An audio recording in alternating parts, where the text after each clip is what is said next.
Hi guys, Joe Biden won the election, but Trump and many others disagree and throwing accusation of massive fraud and pointing out to many irregularities in the voting.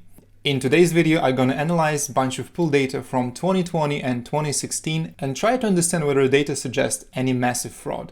First, let's separate two issues. First, there was a massive fraud and the election was stolen by Democrats. And the second one, there were some individual small-scale frauds, and even if you remove all of these, Biden still is a winner. So why people think that this election was stolen? There were at least 4 states where Trump was leading with a big margin during the election night. And later, after a very slow counting of votes, Biden won with a very tiny margin. Another thing which undermines the confidence in election are polls. They were clearly off now and back in 2016. Real Clear Politics average gave Biden 7.2%, and in reality it was only 3.4%. The theory is there are a bunch of hidden Republican voters in every state and they are too shy to answer the pollsters, and that's why they are not counted. I've spent lots of time analyzing polls and discovered very interesting thing. If you look at polls by individual state, things are quite different. For some states, polls are terribly wrong and give lots of points to Democrats. The craziest thing there is that the margin of error remains the same as it was back in 2016. For some other states, polls were actually accurate and they predicted it right in 2020 and back in 2016. Let's see how it looks like in critical states. And let's start from Georgia. This is one of the most important states in these elections. And everyone expected Trump to win, despite the projection was that Trump is actually tight. Basically, everyone assumed that in Georgia there are a bunch of hidden voters which will come. So let's look at 2020 predictions and compare it with 2016. I use CBS News YouGo polls because of their very consistent methodology. They are often wrong as many other polls, but they are consistently wrong, and that's very important for my analysis. Also, I'm gonna use Real Clear Politics average for comparison. So, in 2020, YouGo projected tight, RCP average Trump +1, reality Biden plus 0.3. This is a very good prediction. The race was actually tight. What about 2016? YouGo projected Trump +4, RCP average Trump plus 4.8, and reality Trump 5.1. Amazingly, we can see that in 2020 and 2016's polls in Georgia were actually right. And Georgia is one of those states when you think the least about Republican fraud. It's a traditionally red state with a Republican governor. If you remember the election night, Georgia was very fast in counting votes and initially Trump had an advantage. But then the margin was getting smaller and smaller and smaller, and then a couple of days later Biden took a lead. I agree that looks suspicious for a normal person, but when I look at Georgia, roughly 10 hours after the poll station was closed, despite Trump having a lead back then, it was clear that most of the red counties counted like 90% of the votes, and blue counties around Atlanta counted like 80% of the votes. We know that these are strong Democratic areas with much larger population, and my calculation back then showed that Biden will be a winner with a very small margin, and that's what happened. Georgia in 2020 seems to be a very tight state with a very little number of hidden voters. Is it possible that there were some small-scale individual frauds and Trump actually won? Sure, I wouldn't exclude that, but it's definitely not like Trump +5 as it was back in 2016. Another similar state where Trump expected to win is Arizona. Same as Georgia, it's traditionally a red state with a Republican governor. Let's compare the predictions for Arizona. So 2020, YouGo gave Biden +3, RCP average Biden plus 0.9, reality Biden plus 0.5. And 2016, YouGo Trump +2, RCP average Trump +4, reality Trump plus 3.5. The cool thing is that YouGo poll has the same margin of error now and back in 2016. Meaning that there are not so many hidden Trump voters. Okay, now you might say that I'm trying to manipulate you, and we actually should look at Ohio. It's another Republican state where pollsters missed by a lot. So, Ohio prediction in 2020. YouGo gave it tight, RCP average gave Trump +1, and reality Trump +8. Basically, YouGo missed by a lot, like 8%. What about 2016? YouGo gave Trump +1, RCP average Trump plus 3.5, and reality Trump +8. Well, this is the same margin of an error. One more time, we have 3 different states with different percentage of hidden Trump voters. We have 0, 1.5, and 8% hidden voters, depending on the states. And the mind-blowing thing is that these numbers are consistent with 2016. Now let's look at Florida. Trump did much better than it was projected. The prediction was YouGo Biden +2, RCP average Biden plus 0.9, reality Trump plus 3. Back in 2016, YouGo gave it tie, RCP average Trump plus 0.2 and reality Trump 1.2. In 2016, the error of YouGo was around 1%, and in 2020, it's 5%. This breaks all my beautiful pattern. And the most likely reason of that huge error change is crazy turnout this year, which was much higher to already very high one back in 2016, which was 75%. This year, it's not officially published yet, but Republican casted 20% more votes than back in 2016, and Democrats 70% more. Probably that's where all the hidden Republican votes are.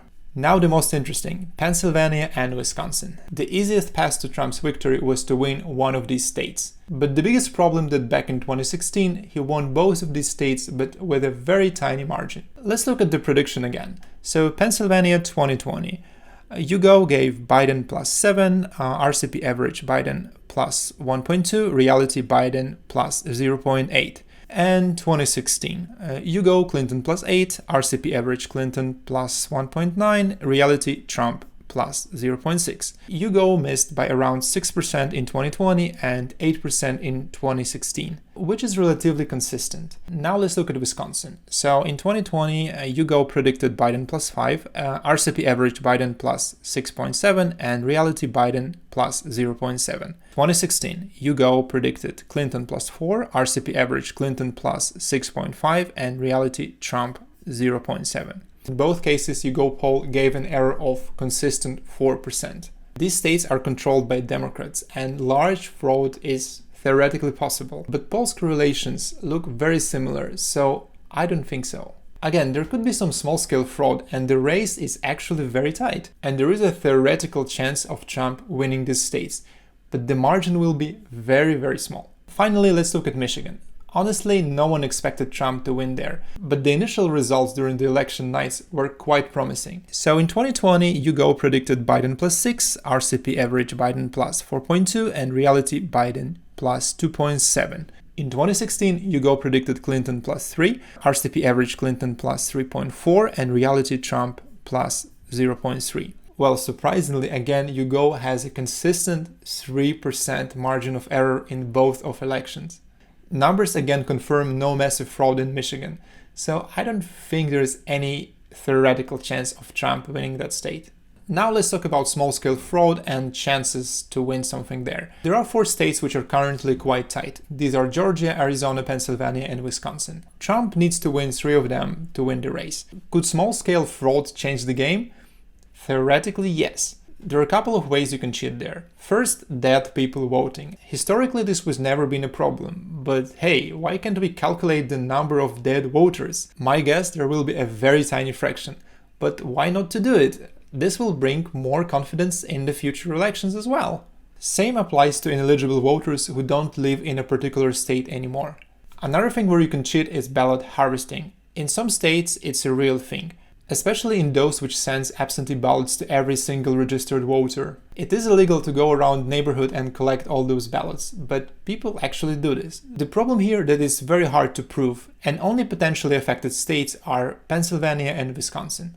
Also, some ballots in Pennsylvania arrived late, and it's pretty unclear whether they're gonna count some of them or not. But in any case, it looks like the number of these ballots is only 10,000, and the current margin of Biden's win is 50,000. So far, if you look at all the legal claims filed by Trump's team, it's simply not enough to move the needle in any of the states. Now, some of my thoughts about mail-in voting. Democrats told us that it's COVID and voting is extremely dangerous, and that's why everyone should vote by mail. This is quite a strange claim because most of the people still go to supermarket at least once a week and they're exposed to same kind of danger. Republicans told us that mailing votes are designed to make a massive fraud, and this doesn't seem to be true either. The truth is that mail-in voting increases the Democratic turnover by a lot. And it doesn't change one for Republicans because they already have a much higher one. COVID will be eventually over, but Democrats will find more and more excuse to encourage voters to vote by mail in the future, simply because it strongly benefits them. And let me be clear, if there were no mail-in voting call, Trump would have been a winner. But this was completely legal, and Sleepy Joe Biden is a winner. Lastly, let's talk about tax censorship. Honestly, it's outrageous. hiding and labeling Trump's tweet, it's not okay. This makes half of the voters in US distrust the election even more. When you see some dead people voting, Republicans observers are not allowed to see the mail-in counting process, some weird software glitch happened which favored Joe Biden all the time. Instead of explaining these things carefully and showing that the number of dead people is extremely low and software glitch happened many times, but at the end results are correct anyway, media and tech says it's all conspiracy theories, we should suppress and ban all of them. I particularly like this one when Trump talks about vaxxing and it's not really related to elections, but it's still labeled with Joe Biden won information. Like, really? Hope I explain everything well and massive election fraud hoax won't be the Republican equivalent of Russiagate. And personally, I don't like the fact that Joe Biden got elected as a president, but that's how American democracy works and everyone should respect that. And luckily it's not Bernie Sanders nor AOC, so we can definitely survive this guy. Thanks for watching, don't forget to like and subscribe, and see you next time, bye!